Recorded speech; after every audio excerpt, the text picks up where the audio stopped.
मानव जीवन भौतिक अस्तित्व के कष्टों के निवारण के लिए है। हमारा वर्तमान समाज इन कष्टों को भौतिक उन्नति के द्वारा समाप्त करना चाह रहा है।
इस घटना के लिए सूर्य में होने वाले परिवर्तनों को उत्तरदायी मानती है। उदाहरणार्थ, आदिम लोग सोचते हैं कि शीत ऋतु में सूर्य दुर्बल पड़ जाता है, और कभी कभी वे यह भी सोचते हैं कि रात्रि में सूर्य मृत हो जाता है। अधिक ज्ञान होने पर हम देखते हैं कि सूर्य इस तरह बिल्कुल परिवर्तित नहीं होता। रात और दिन तथा ऋतुओं के परिवर्तन सूर्य तथा पृथ्वी की आपेक्षिक स्थितियों में परिवर्तन होने के कारण होते हैं। हर पल पल पर कहीं न कहीं सूर्योदय होता ही है, और हर पल पल पर कहीं न कहीं वह सूर्यास्त भी होता है।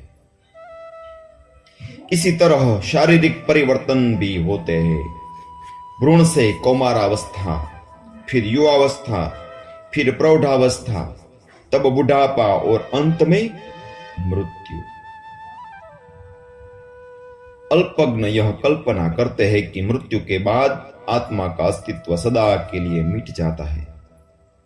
जिस तरह आदिम जातियों सूर्यास्त होने पर सूर्य को मृत मान लेती है ना, किंतु वास्तव में सूर्य विश्व के किसी अन्य भाग में उदित होता है। इसी तरह आत्मा दूसरे शरीर को स्वीकार करता है।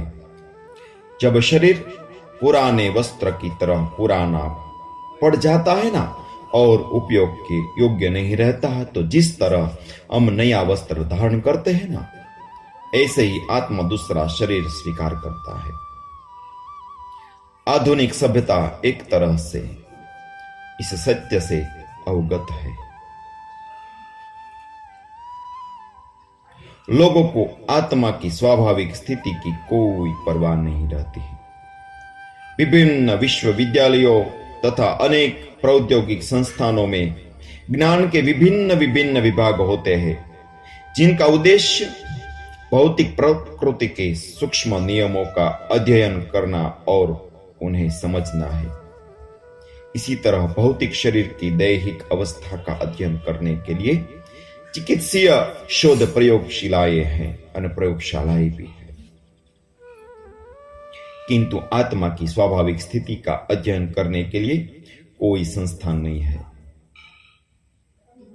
भौतिकतावादी सभ्यता की जो आत्मा की बाह्य अभिव्यक्ति मात्र है, यही सबसे बड़ी कमी है।